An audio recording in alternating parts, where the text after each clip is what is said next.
మహోన్నతడానికి స్తోత్రములు నాయన, స్తోత్రములు నాయన. దేవా, మేము కేవలం వట్టివారు నాయన, మట్టివారు తండ్రి, ఏ మంచి లేని వారు ప్రభా. అయితే నీ మహాకృపను బట్టి, నీ శక్తి చేత, నీ కృప చేత మమ్మల్ని బలపరిచావు, నీ ప్రేమ చేత మమ్మల్ని క్షమించావు ప్రభా. ఎన్నిసార్లు పడిపోయి ప్రభా అంటున్నా కూడా నువ్వు కనికరిస్తున్నావు తండ్రి. నువ్వు మమ్మల్ని ఎలా కనికరిస్తున్నావో మేము కూడా ఇతరుల ఎడల అలాంటి కనికరం కలిగి ఉండాలి కదా ప్రభా. అయ్యా తండ్రి, మమ్మల్ని ఆత్మీయంగా దిగజార్చి కోపము, క్రోధము మాలో ఏర్పడి చేయడానికి వీల్లేదు నాయన. ఓ దేవా, నీ వాక్యాలున్న సత్యాన్ని మేము ఎల్లప్పుడూ హత్తుకునే వాళ్ళుగా చేయండి అని అడుగుతున్నాను దేవా. నీ యొక్క విశ్వాసత ఎంత గొప్పది నాయన, ఎంత ఉన్నతమైనది తండ్రి. దేవా, నీకే స్తుతులు చెల్లించుకుంటున్నాం. అనేక ప్రాంతాల్లో లేనటువంటి భాగ్యము దేవా మాకు ఇచ్చావు నాయన, నీకు స్తోత్రములు చెల్లించుకుంటున్నాం. ఏదో చాప కింద నీరులాగా తండ్రి, బలత్కారంతో నిండిన ఆత్మ ప్రభా విస్తరిస్తూ ఉండగా యేసు నామములో వాటిని లయపరుస్తున్నాం ప్రభా. దేవా, నీ కనికరం మా మీద ఉంచండి.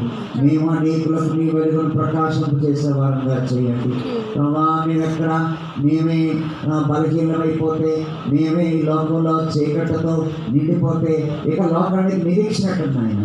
దేవా నాయన, మీరు మమ్మల్ని కనికరించండి. నీ ప్రేమ చేత మేము బంధించబడాలి ప్రభా. నాయన, నీ ప్రేమ ఐక్యతతో సైతాన్ని మేము ఎదిరించే వారం ఉండాలి ప్రభా. ఆ రీతిగా మమ్మల్ని నడిపించండి. నీ వాక్య ధ్యానంలో నీ కృప మాకు దయచేయండి. ప్రతి ఒక్కొక్కరితోనూ నాతోనూ మాట్లాడండి. నీ సెలవు చట్టం నన్ను మరుగుపరచండి. నీ మాటలు నా యందు ఉంచండి ప్రభా. నీ సహాయం మాకు దయచేయండి. యేసుక్రీస్తు ప్రభువు నామమున అడుగుతున్నాను తండ్రి, ఆమేన్. ప్రభు యేసుక్రీస్తు నామములో మీ అందరికీ వందనాలు తెలియజేస్తున్నానండి. దేవుని యొక్క పరిశుద్ధ గ్రంథం నుండి వాక్యం చూస్తున్నాం. సామెతల గ్రంథం 3వ అధ్యాయం నుండి 7వ వచనం చూడండి.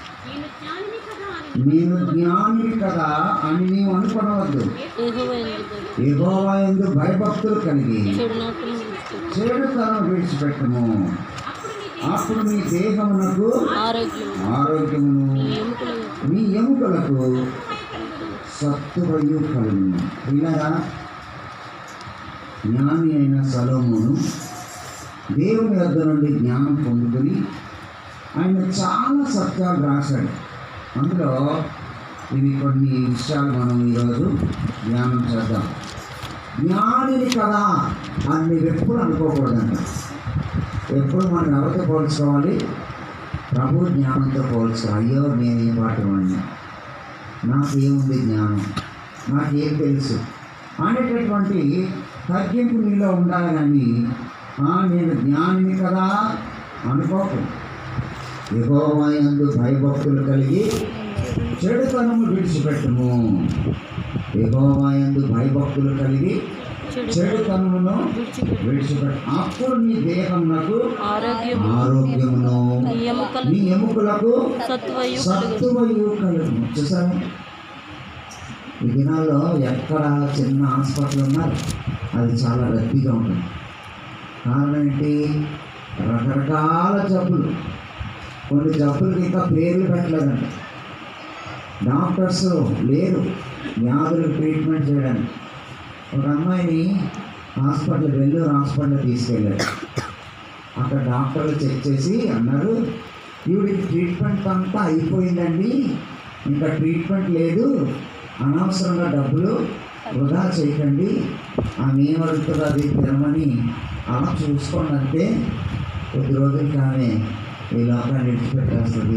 అంటే వ్యాధులకు మందులు కనిపెట్టలేకపోతున్నారు.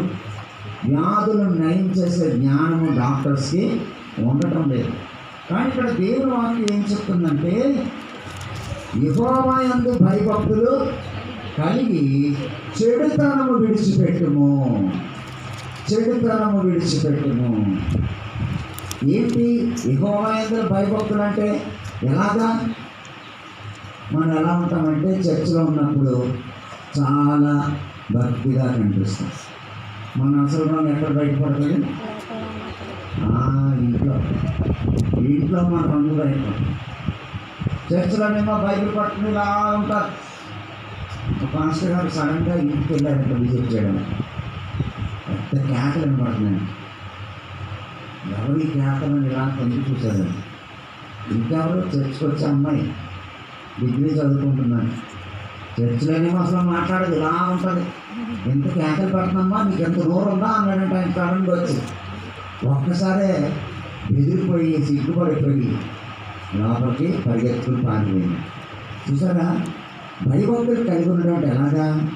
ఇక్కడ ఎంత భయం కలిగి ఉన్నావో నువ్వు ఎక్కడైనా అదే భయం కలిగి ఉండాలి. యోసేపు అలా ఉన్నాడు.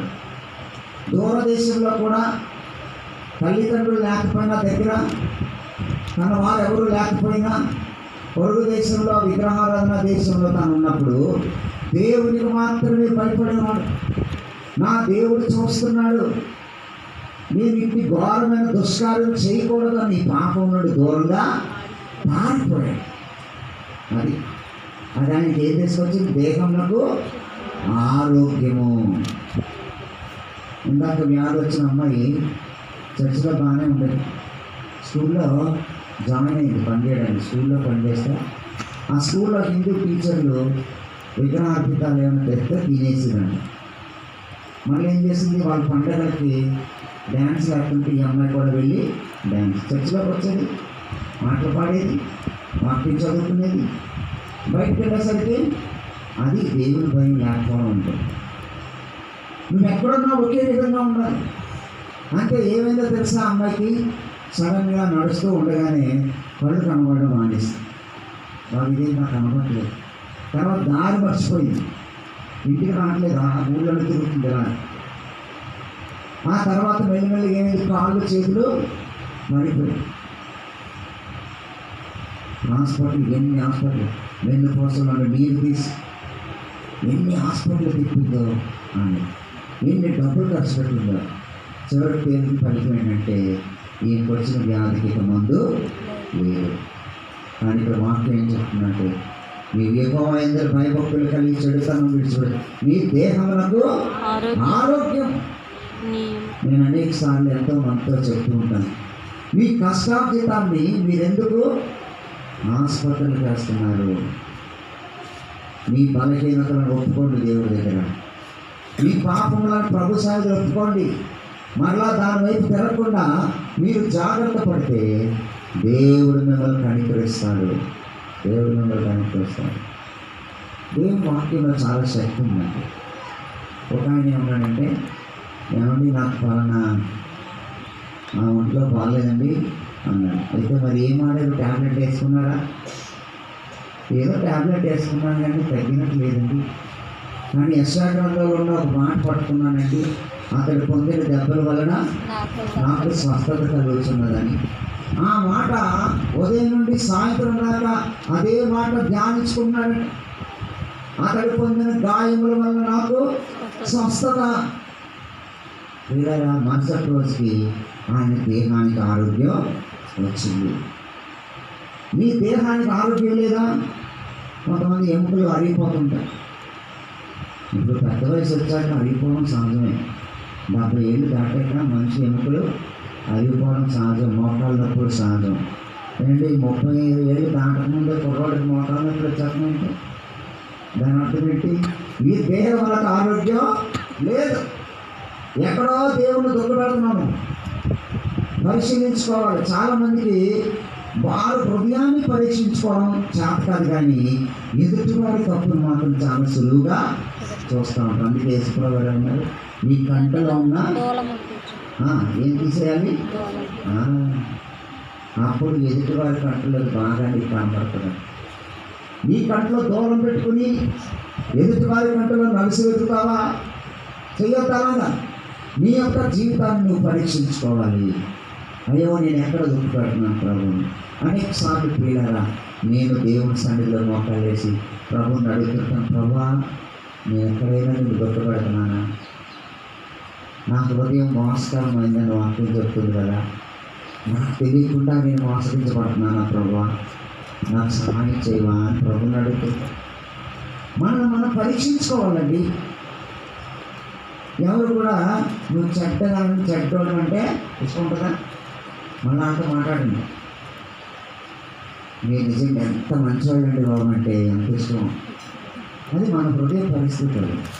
కానీ దేవుని యొక్క వాక్యం ఎరిగిన వారు, దేవుని భయపడే వాళ్ళు ఎలా ఉంటారంటే, మీరు చాలా మంచివారంటే అయ్యో నాకు శ్రమ అనుకుంటారు.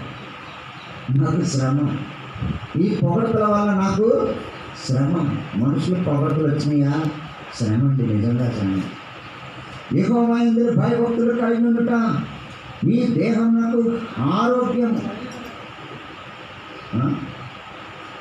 విన్నారా? దేవుని అందరు భయభక్తులు కలిగి ఉంటే అనేక ఆశీర్వాదాలు వస్తాయంట మనం. అనేక ఆశీర్వాదాలు. ఏమిటి ఆశీర్వాదం? ఒక ఆశీర్వాదం చెప్తాను చూడండి. సామెతల గ్రంథంలోనే 19వ అధ్యాయం 23వ వచనం. ఆశీర్వాదాలు ఎంతమందికి కావాలి? జీవ సాధనం.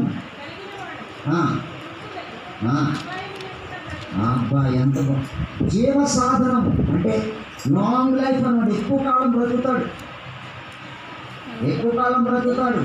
తాను బ్రతకడానికి ఎవరి మీద ఆధారపడాల్సిన అవసరం లేదు. దేవుడే అన్ని విషయాల్లో వాడిని ముందుకి నడిపిస్తాడు. చూసారా ఈ మాట ఎంత అద్భుతంగా ఉందంటే, జీవ సాధనం అది కలిగిన వాడు తృప్తుడై